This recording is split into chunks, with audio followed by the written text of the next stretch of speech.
দাঁড়িয়ে পেহেলগাঁও কাণ্ডের যে 8টা দিন পার হয়ে গিয়েছে, তারপরও রীতিমতো এই ঘটনা এখনো পর্যন্ত মুখ লুকাবার জায়গা নেই পাকিস্তানের, এবং যার জন্য বারবার কড়াভাবে আঙুল তুলছে এখনো সেই দুস্পর্ধা দেখাচ্ছে Pakistan.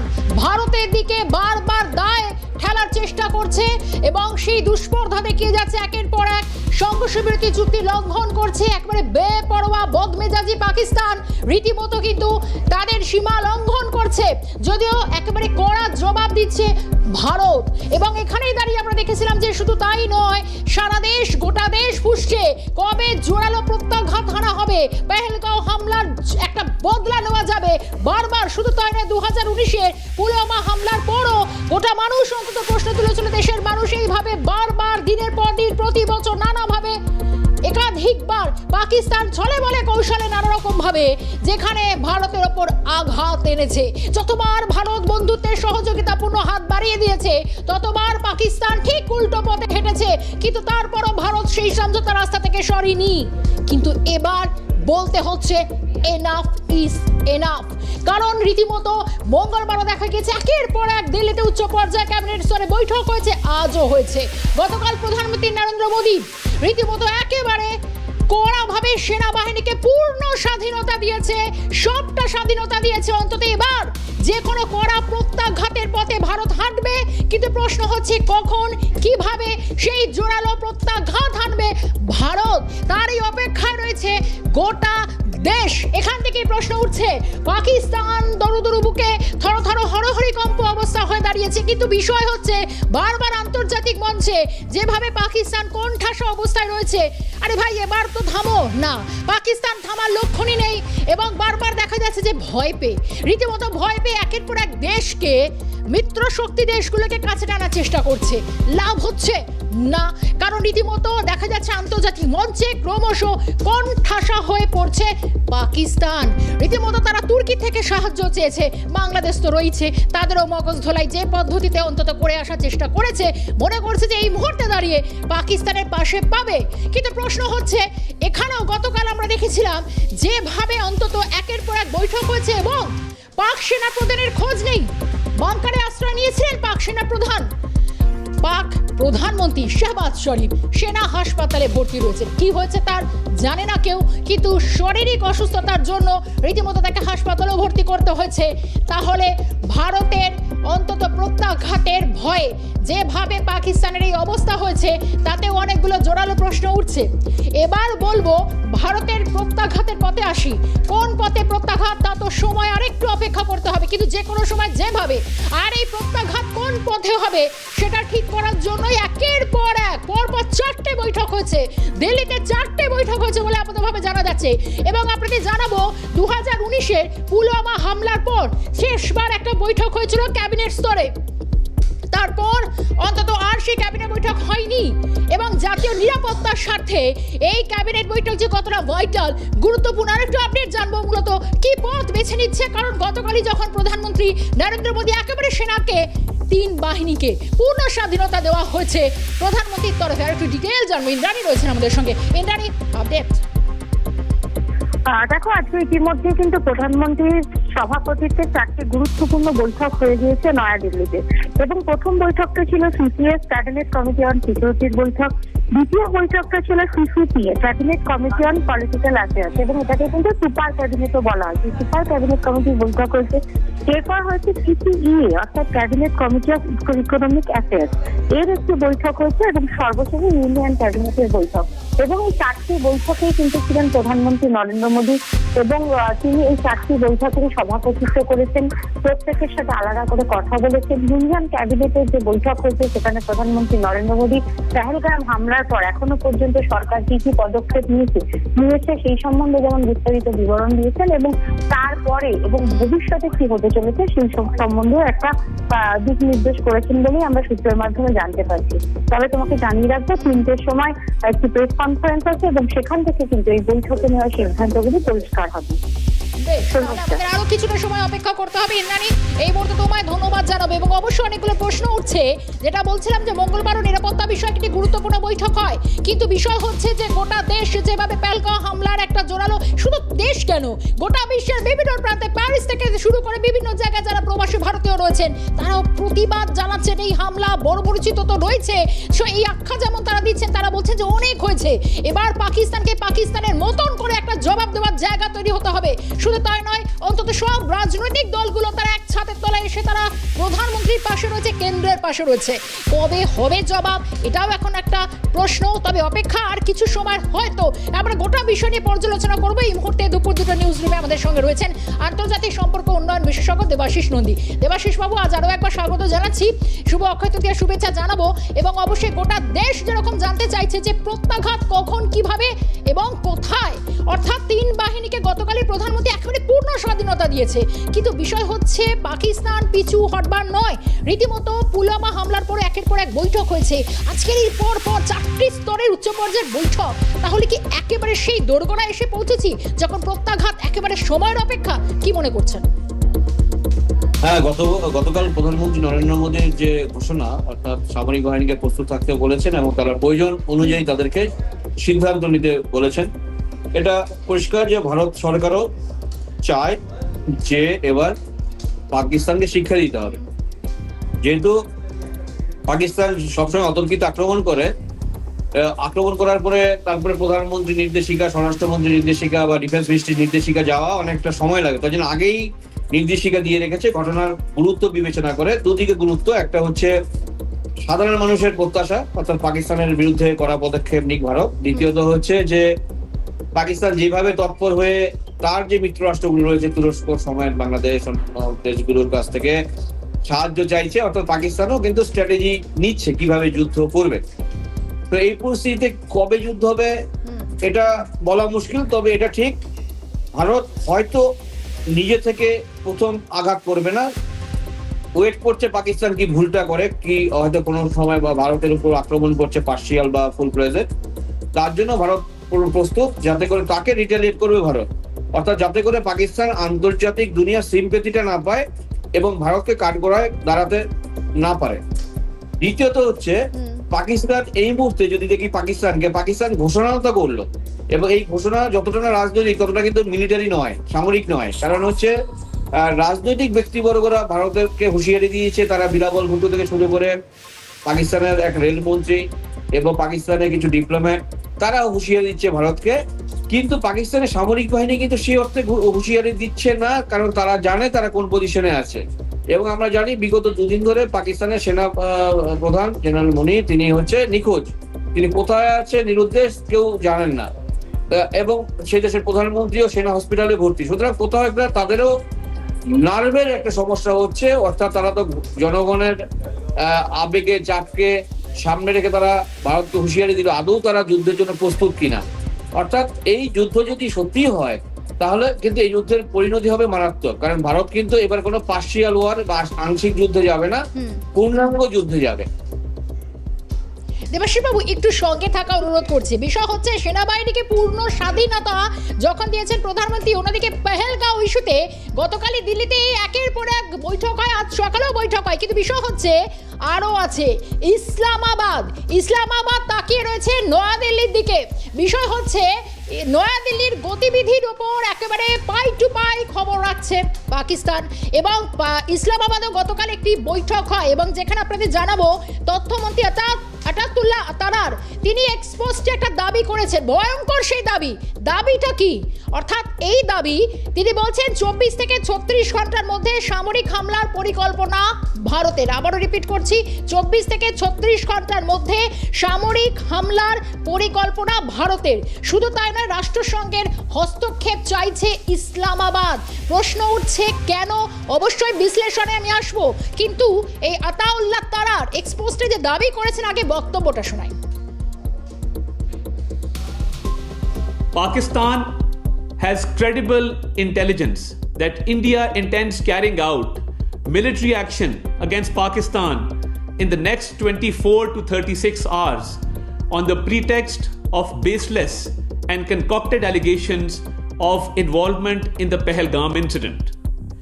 Indian self-assumed hubristic role of judge, jury, and executioner in the region is reckless and vehemently rejected. Pakistan has been the victim of terrorism itself and truly understands the pain of this scourge. Unfortunately, rather than pursuing the path of reason, India has apparently decided to tread the dangerous path of irrationality and confrontation, which will have catastrophic consequences for the complete region and beyond. Pakistan reiterates that any such military adventurism by India would be responded to assuredly and decisively.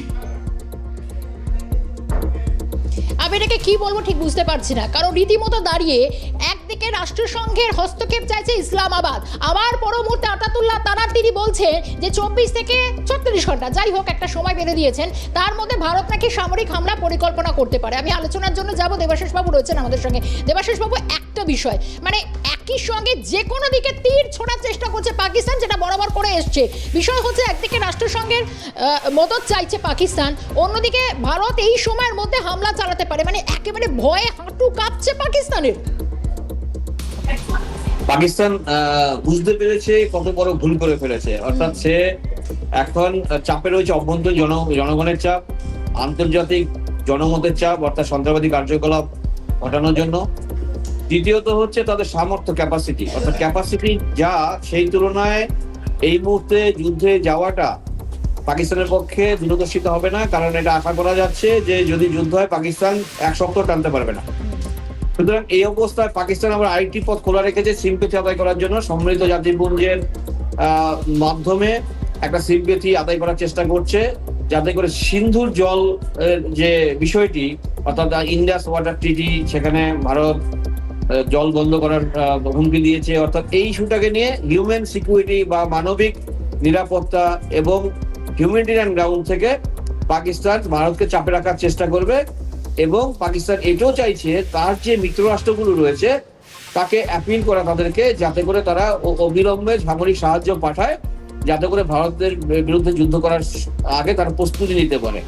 চতুর্থত যেটা খুব গুরুত্বপূর্ণ সেটা হচ্ছে পাকিস্তানের সাধারণ মানুষ যুদ্ধে চায় কিনা। যদি আপনি প্রশ্ন করেন পাকিস্তানের যে সাধারণ মানুষ, 90% মানুষ যারা যুদ্ধ চায় না, তারা জানে একটি ডিফল্টার স্টেট যে আর্থিকভাবে দেউলিয়া, যেটা গ্রে লিস্টে ছিল IMF এর, ওয়ার্ল্ড ব্যাংকের, এবং যেটা ঋণ খেলাপির অভিযোগ রয়েছে, এবং যেই রাষ্ট্রটির মানে আর্থিক প্রবৃদ্ধির হার 2.6% এবছর এক্সপেক্ট করা হচ্ছে, সেই দেশের রাষ্ট্রনেতারা যদি যুদ্ধে যায় তাহলে সেই দেশের অর্থনৈতিক প্রবৃদ্ধি তো মাইনাসে রান করবে, এবং সেই দেশ কিন্তু ঘুরে দাঁড়াতে তো পারবেই না, উপরন্তু পাকিস্তানে গৃহযুদ্ধ সৃষ্টি হতে পারে আগামী দিনে।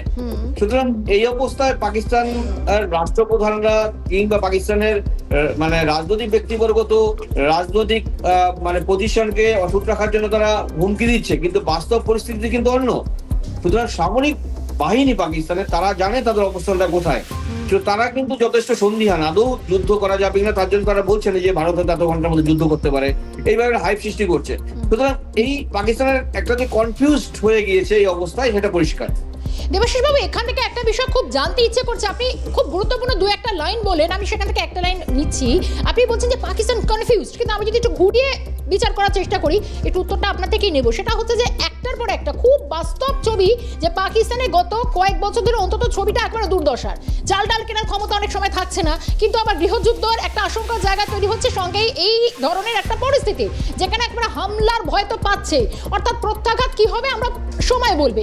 বিষয় হচ্ছে কোথাও একের পর এক সংঘর্ষ বিরতি চুক্তি লঙ্ঘন, অন্যদিকে পাকিস্তানও যুদ্ধ চায় না, কোনো দেশও যুদ্ধ চায় না, এমনকি ভারতও যুদ্ধ চায় না, কিন্তু যদি হয় বা একের পর এই সংঘর্ষ বিরতি চুক্তি লঙ্ঘন, কোথাও কি মনে হচ্ছে পাকিস্তান জানে যে আমরা ভারতের সঙ্গে এঁটে উঠতে পারবো না, কোথাও কি একের পর এক হামলার মধ্য দিয়ে এইভাবে সেক্টরে হামলা করে ভারতীয় সেনাবাহিনীর মনোবলকে একটু দমিয়ে দেওয়া বা তাদেরকে একেবারে পরোক্ষভাবে উত্তেজক জায়গায় নিয়ে যাওয়ার চেষ্টা করছে, বা আমি বলবো ডাইভার্ট করার চেষ্টা করা হচ্ছে, কি মনে করেন?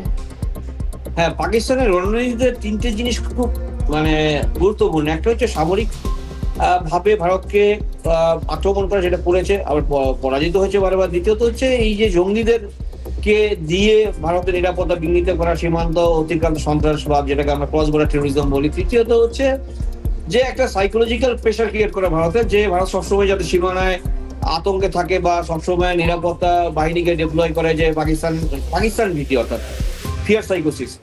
এইভাবে যে যুদ্ধের মধ্যে দেখুন, ওয়ার শুধু তো অস্ত্রযুদ্ধ মানে ওয়ার অফ নাটস, স্নায়ুযুদ্ধ। ফলে স্নায়ুযুদ্ধে যদি কোনো একটা দেশ আরেকটা দেশকে চাপে রাখতে পারে তাহলে সেই দেশের মনোবল কিছু নেই। এটা পাকিস্তানের একটা ট্যাকটিস। এখন পাকিস্তান সব ট্যাকটিস প্রয়োগ করে দেখছে, কারণ পাকিস্তান জানে যদি সত্যিকারের সম্মুখ সমর হয়, নৌ, বিমান এবং সামরিক বাহিনী 3 দিক দিয়ে ভারত এগিয়ে রয়েছে। সুতরাং ভারতকে সামরিক মানে যুদ্ধে ভারতের সাথে জড়িত হওয়ার আগে আমরা যদি এই ধরনের কৌশল ব্যবহার করি, ভারত যদি পাজেলড হয় এবং ভারত যদি আমাদের আক্রমণ করে, তাহলে আমরা সেই ইস্যুটাকে আন্তর্জাতিক দুনিয়ার কাছে প্রেস করতে পারবো, ভারতকে কোণঠাসা করতে পারবো। কিন্তু ভারতও দূরদর্শী, ভারত কিন্তু ওই ট্র্যাপে পা দিচ্ছে না। যতক্ষণ পর্যন্ত না পাকিস্তানের তরফ থেকে কোনো সামরিক হামলা আসছে, ভারত কিন্তু ওয়েট করছে যে কখন যুদ্ধটা করবো। সুতরাং ভারত প্রস্তুত, যুদ্ধ যে কোনো সময় হতে পারে, সেটা পাকিস্তানের অ্যাটিটিউডের উপর ডিপেন্ড করছে। বেশ, দেবাশিস বাবু একটু সঙ্গে থাকা অনুরোধ করবো, কারণ এখনো পর্যন্ত পাকিস্তানের যে ট্যাকটিক্স কি, কোন পথে হাঁটতে চাইছে তা অন্তত তারাই জানে, বা সব থেকে বড় কথা তাদের সেই গতিবিধির ওপরে অন্তত ভারত একেবারে পুঙ্খানুপুঙ্খ রীতিমতো নজর রাখছে। সঙ্গে একের পর এক হামলার কড়া জবাব দিচ্ছে। আলোচনা চলবে। ফিল্ম বিরতির পর পহেলগাঁও জঙ্গি হামলার পর তৎপরতা বেড়েছে নয়াদিল্লি, রীতিমতো পাকিস্তানকে আরো জোরালো ভাবে উত্তর দেওয়ার জন্য প্রস্তুত। শুধু তাই না, আর একটা গুরুত্বপূর্ণ বিষয় জানাবো আপনাদের। রীতিমতো এই যে সর্বদলীয় বৈঠক হয়েছিল এবং সেখানেও কিন্তু কোথাও গাফিলতি ছিল কিনা, কোথাও উদাসীন আদর্শ জায়গা তৈরি হয়েছিল কিনা, অভাবটা কোথায় ছিল, সেটা কিন্তু এক প্রকার কার্যত মেনে নিয়েছিলেন স্বরাষ্ট্রমন্ত্রী। এবার অত্যন্ত গুরুত্বপূর্ণ যে এই গোয়েন্দা ব্যর্থতা নিয়ে বা গোয়েন্দাদের ভূমিকা নিয়ে যে বিষয়, সেই গোয়েন্দাদের ভূমিকা নিয়ে এবার একটা অ্যাডভাইজারি টিম তৈরি করা হয়েছে। খুব গুরুত্বপূর্ণ একটা পদক্ষেপ বলে জানানো হচ্ছে।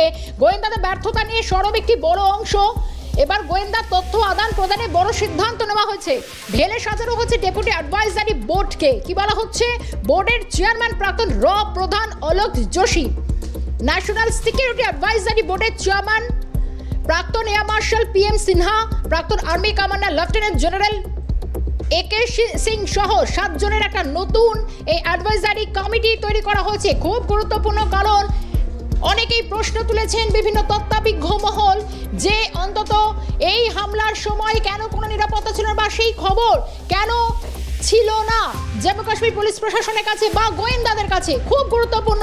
টেলিফোন লাইনে একটু আপডেট জানার চেষ্টা করবো, এই নিয়ে কথা বলবো। আমাদের সঙ্গে চিফ রিপোর্টার সত্যজিৎ মুখোপাধ্যায় রয়েছেন। সত্যজিৎ, খুব গুরুত্বপূর্ণ, হামলার প্রথম দিন থেকে অন্তত এই প্রশ্নটাই উঠছিল গোয়েন্দা ব্যর্থতা নিয়ে। এবার একেবারে 7 জন কমিটির একটি অ্যাডভাইজারি কমিটি তৈরি করে দেওয়া হলো। কি বলা হচ্ছে? একদমই ঠিক, তুমি যাবে জানাচ্ছ দর্শকদের সেটা সঠিক।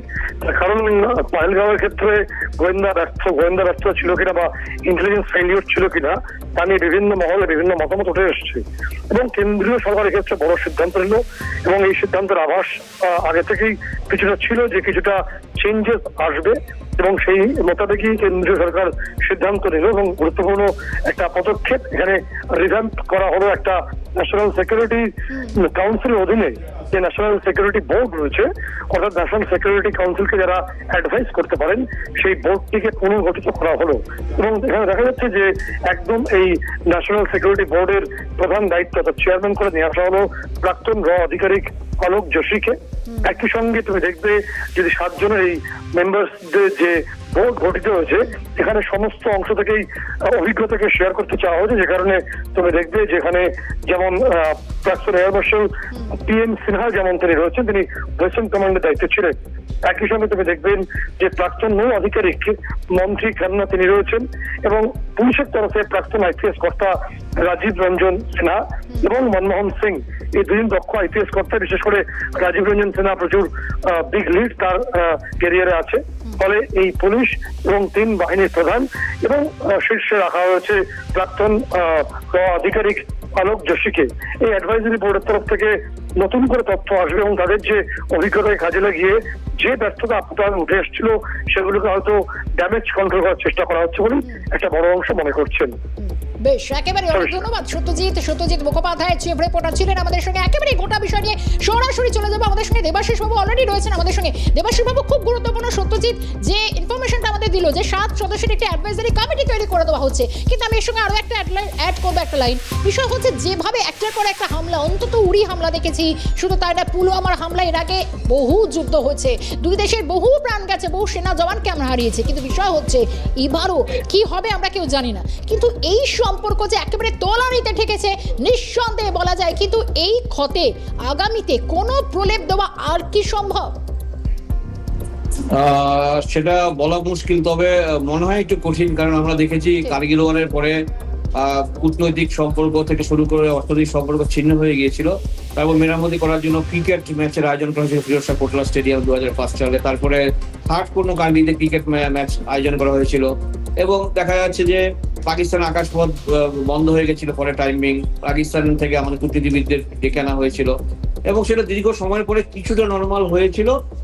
কিন্তু দেখা যাচ্ছে যে পরে লং টাইম পাকিস্তানকে একজন মিত্র প্রতিবেশী হিসাবে কনসিডার করা খুব মুশকিল, কারণ যতবারই আমরা এটা করেছিলাম প্রলেপ দেওয়ার চেষ্টা করেছিলাম তখন কিন্তু পাকিস্তান সেটা করেনি। পাকিস্তান উল্টো বিনিময়ে আমাদেরকে প্রত্যাঘাত করেছে, আমাদের নিরাপত্তা বিঘ্নিত করেছে, বিশ্ব দরবারে বিভিন্ন সময় আমাদেরকে চ্যালেঞ্জ করেছে। যেমন আমরা যখন আর্টিকেল 370 স্ক্র্যাপিং করি তখন সেটা সমৃদ্ধ জাতিপুঞ্জ ইস্যু করেছিল এবং আমরা যখন সিএ করি তখন তার নিন্দা করেছিল। আমরা বিভিন্ন অভ্যন্তরীণ ইস্যুতেও পাকিস্তান এটা ইন্টারন্যাশনালাইজ করার চেষ্টা করেছে, ইস্যু করার চেষ্টা করেছে। সুতরাং এমন একটি রাষ্ট্র সে যার সাথে বন্ধুত্বের বার্তা দিতে গেলে সে দেখা যাচ্ছে গুলি চালায়। সুতরাং এমন একটি রাষ্ট্রের সাথে প্রলেপ দেওয়া সম্ভব নয়, কিন্তু এবারে ঘটনার পরে কিন্তু সারা ভারতবাসী পাকিস্তানকে আর ক্ষমা সুন্দর দৃষ্টিতে দেখবে না, ফলে লং টার্ম এফেক্ট হবে। সুতরাং এতদিন পর্যন্ত বোঝা গিয়েছিল পাকিস্তান তো নিজেকে শুধরে নেবে, যেহেতু শুধরায়নি একটা টেরোরিস্ট স্টেটের সাথে সহাবস্থান করতেই হবে, কারণ আমরা উই ক্যান প্লেন যাওয়ার নেই বা জিওগ্রাফিক্যাল রিয়েলিটি এটা আমাদের। কিন্তু তারপরেও পাকিস্তানের প্রতি আমাদের কড়া মনোভাবই রাখতে হবে। এছাড়া অভ্যন্তরীণ ক্ষেত্রে যেমন রাষ্ট্রকে জবাব দিতে হবে যদি মিত্রতা স্থাপন করে, দ্বিতীয়ত হচ্ছে ভারত রাষ্ট্রের নিরাপত্তা ব্যবস্থা এবং সামরিক নীতি নিয়ে প্রশ্ন উঠবে। সুতরাং কড়া মনোভাব প্রদর্শন করার মধ্য দিয়ে পাকিস্তানকে ট্রিট করতে হবে আমাদেরকে। একেবারেই দেবাশিস বাবু, অনেক ধন্যবাদ জানাবো সুন্দর একটা আলোচনায় থাকার জন্য। দুপুর দুটো নিউজ রুমে অন্তত সময়টা ফুরিয়েছে, কিন্তু বিষয় হচ্ছে এই মুহূর্তে দাঁড়িয়ে পহেলগাঁও হামলার ঘটনায় যে একের পর এক উচ্চ পর্যায়ে বৈঠক হচ্ছে, সেখান থেকে ভারতের 3 বাহিনীকে রীতিমতো সদা সতর্ক হাই অ্যালার্ট জারি করা হচ্ছে। প্রধানমন্ত্রী তাদের সর্বদা সতর্ক থাকতে বলা হচ্ছে। শুধু তাই না, আঘাত এলেই জোরালো প্রত্যাঘাতের নির্দেশ দেওয়া হচ্ছে এবং একই সঙ্গে কিছুক্ষণ আগে জানালাম যে 7 সদস্যের একটা অ্যাডভাইজারি কমিটি তৈরি করে দেওয়া হয়েছে।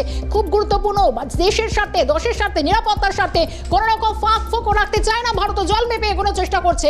সব মিলিয়ে আগামীতে কি হয় তার প্রতিটা পুঙ্খানুপুঙ্খ আপডেট আপনাদের দেওয়ার চেষ্টা করবো। দুপুর দুটো নিউজ রুম শেষ করছি, সঙ্গে থাকুন।